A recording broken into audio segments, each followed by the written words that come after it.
So, Steve, you're an icon in the industry. You're moving into your new role. What's pushed you to move into a new role? Sometimes you just learn when it's time to move on, let some new eyes and some new blood kind of look at what you've been staring at for the last 30 years. And I've done a lot, but I'm in two roles. I run the National Association and I run the Provincial Association. Oftentimes, almost 100% of the time, those things are aligned. They're striving to do the same things. But you run out of time in your day and perhaps in your life that other people with more energy, different experiences are ready to move in. And I just thought the time was right. I'd done so many of the things that I wanted to do, but at the same time, I'm not done, and I'm not necessarily leaving the industry. This is a Hotel California moment. You can check in, but you can never leave. Can you explain to our audience about your new role with the IRT? As you said, you're not leaving, you're still going to be here, but what is the IRT and what is your role within the IRT? Yeah, the IRT is the International Roundtable on Auto Recycling, which is sort of a virtual organization and now living in a virtual world.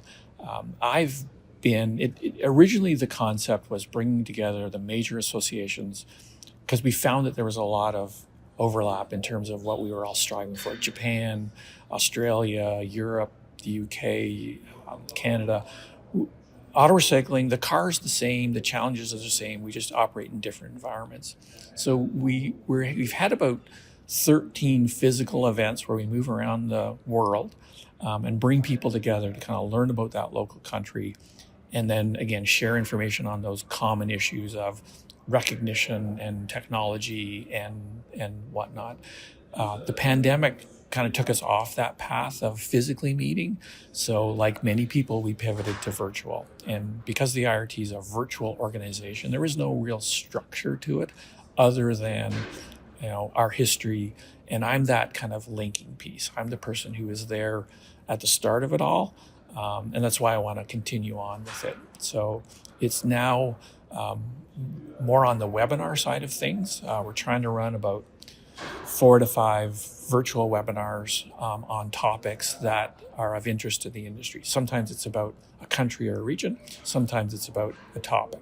And I'm collaborating with Hayden from Auto Recycling World on delivering that because he's in the middle of so much of what's happening globally on a communication basis.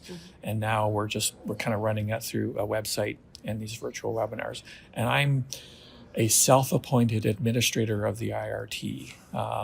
Nobody else wanted it or nobody else maybe sees the vision on it all, but it's just something that I get kicks out of. I think it's great for Canada to be seen as being a global leader in the auto recycling industry.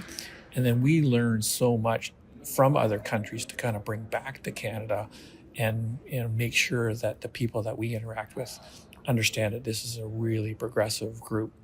And so I'm going to keep going on with the IRT as long as they'll have me and just see where it takes us. I think they're going to keep you for a long time. But a lot of this stuff reminds me of the OARA education series that you guys do in the spring every year, especially during the pandemic, on an elevated scale almost.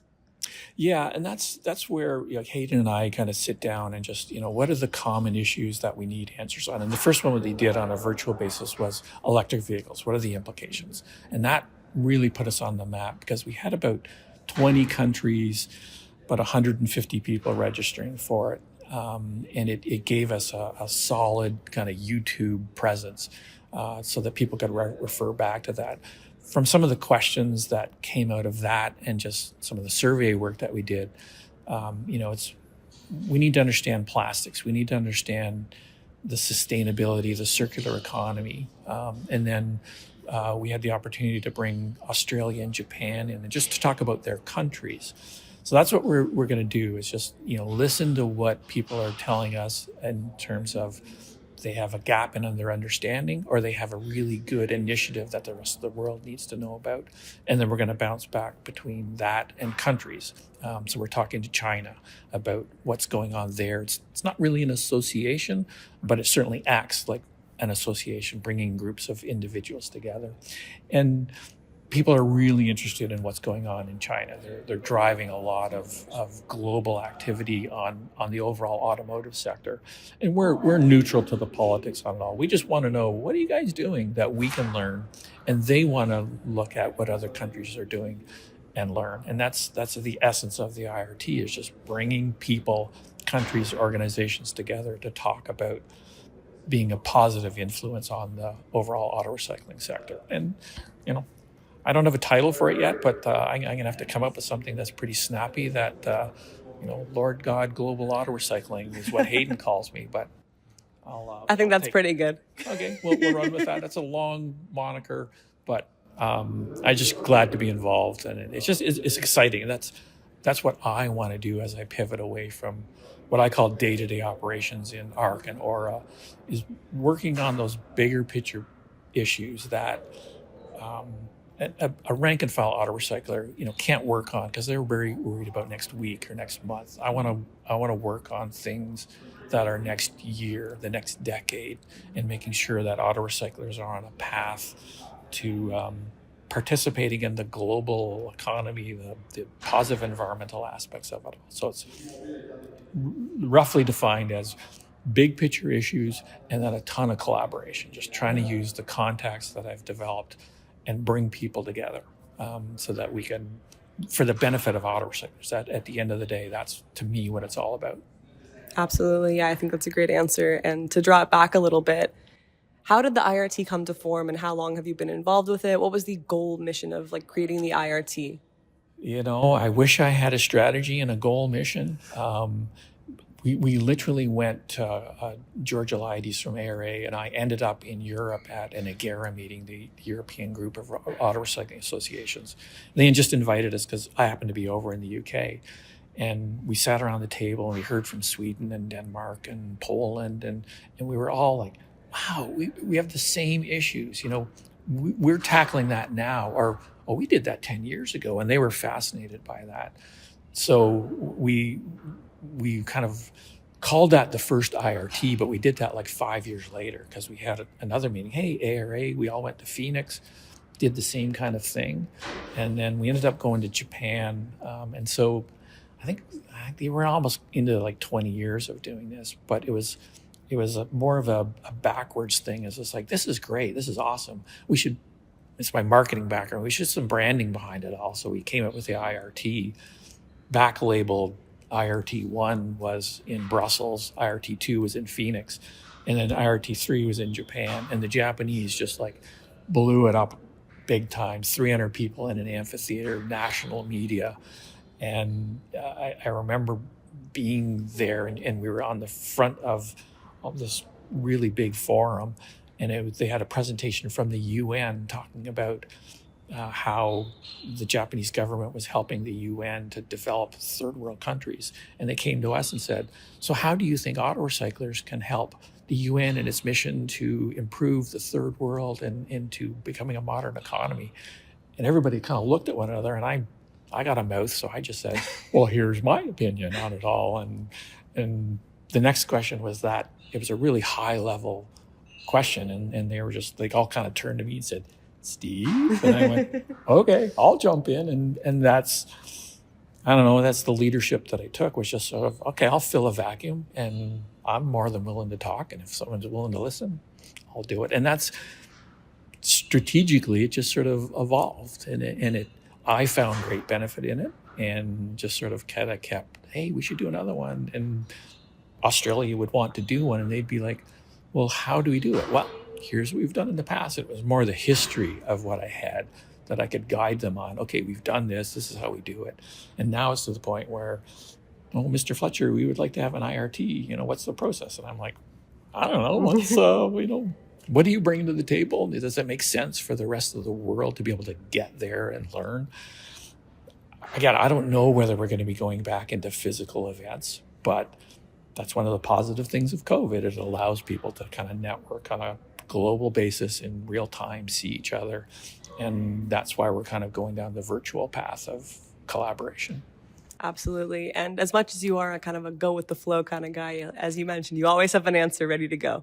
Yeah, I have an informal approach to the world, but I also have a Western MBA, so they teach you to be strategic in your tactics, and I can play that game, and I think that way in a very structured way.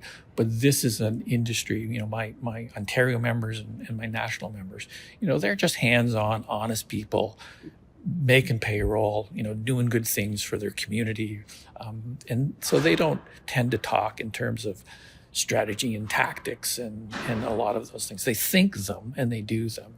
And so that's the approach that I've brought to it, is just have an informal, easy to approach kind of appeal to things. But at the end of it all, in order to do the things you want to do in a career and a lifetime, you got to have a strategy, and you got to have, but it's so buried into what I do. When I wake up in the morning, I don't stop and think strategy, tactics. It's just, that's what I do. Absolutely. And your point about Western, as a Western alumni myself, I know that we've very much gained a camaraderie on that level, but they do teach you that sort of, it's very much, like that, like you said, they go with the flow and, meshing with the people that you're with and kind of adjusting yourself to that kind of environment and making sure that you're... I've been in more than one meeting where it's like, we're going to hear from Steve from the auto recyclers, and I talk about whatever I'm talking about, and people will come up and go, "You're not an auto recycler, are you?" It's disparaging to auto recyclers, because they may not present themselves as knowing it, but you walk around this convention and they know their stuff. But so it having that kind of formal background, I came from the advertising world, that I can talk to insurers, I can talk to governments, I can talk to my members, because you have to have a different style for those different types of people. And that's maybe my superpower, is that I'm just a collaborator and a connector. I don't have to impose my will upon somebody. I'm just like, who are you? How do you do things? I can figure out how to work with you and kind of bring you into the fold and keep a relationship going. Absolutely. I'm going to throw in an ad-lib question here. Whenever you first started as, ARC director or a director and, not being an auto recycler yourself, did you have to face some sort of some challenges with them saying, "You're not an auto recycler, we're not going to trust you," that kind of stuff? The first several years, I was the new guy, and for me, a car is you turn the key and you put your foot on the gas and you go.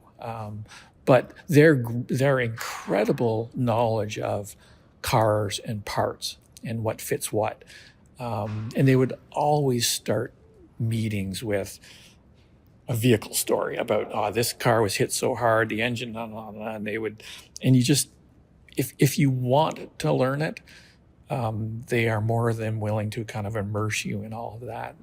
But for sure, and even to this day, I don't try to profess to be a technical expert on the subject. That's what my members are for. I'm there to communicate their challenges and opportunities. That's how I always say, a third of my job is to communicate the auto recycling world to the outside world. A third of it is to communicate the outside world to auto recyclers so they understand each other. And a third of it's just making sure the doors are open and we're doing conventions and we're doing the educational piece. So I'm to the point now where I'm no longer Steve the new kid. I'm Mr. Fletcher. Oh, you worked with my grandpa. And so there's that different level of, excuse me, Mr. Fletcher, could I talk to you? And I'm like, of course you can. I work for you. But yeah, there's been a definite change in their understanding of what role I play. Lord of auto recycling, as we just said, as determined by Hayden. So my last question here, I know we could probably sit here for hours and talk about everything, but Matthew Dugonis, and Wally Dingman taking over your respective roles with OARA and ARC. How do you feel about moving on? And I know this is going to be a crazy emotional day this afternoon, but how do you feel about Matt and Wally taking over your roles? I'm ready, and I think both of them are ready. They come at it from different perspectives. Matt's a government association guy who's learning the industry, so my task with him is helping him understand the industry, introducing the people and members and the processes, and that's. I'm going to be involved in that process because I just can't possibly download everything I know until they come up. And then Wally's from the industry, so I can't teach him anything about the industry, but I can certainly we talk about the whole collaboration model. So I'm stronger on the association side than Wally is, even though he was the chair for a long time. When you're not running the joint, you maybe don't understand everything. So I have different transitions with both of those people. But for sure, we hired Matt first. He's been on since October. And I told people, I said, I'm not ready to retire from ARC. I think I'm going to stick around. And part of that strategy was just to make sure Matt's the guy. So Matt's the guy. Like, I felt very comfortable that he would take on his own role. He's not replacing me. He's going to do his own thing representing the industry. And it made it easier for me to say, okay, it makes sense for me to step down at the same time because Wally's there and I don't want to lose Wally. And so I think that I'm getting ready to kind of give up. It's kind of like a little baby. You want them to flourish in the world, but as a parent, you want to make sure that you're there and know that they're loved. So both of the boards of the associations, want me involved in some capacity. And I'm just balancing off staying there, being a resource, but not getting in the way. They're their associations. They need to own them. They need to feel that they can flourish and run with things. And I think both of them are ready to do that. Yeah. You're like the mama eagle pushing them out of the nest. But yeah. On a personal note, Steve, I want to thank you for all of the mentorship you've given me over the years. You were one of the first people that I worked on the magazine with, one of my own magazines, and you've always welcomed me with open arms, and we just have had such a fun time together. And I know we'll continue to work together, but we will definitely miss, our weekly car e-zine chats and everything about that. Well, and this... your organization, Media Matters, and the publications you do have been extremely important to us as auto recyclers. Daryl came to me with the idea of an annual magazine, so that's now the Car magazine, which we're so proud of. I think we're on our 18th issue, and it's just 19th. It's like the best resource. We drop it off when we have meetings. We drop it off, and people look at it and go, wow. I think people have a preconceived notion about auto recycling is just, it's ad hoc. And that magazine has really kind of given us incredible profile.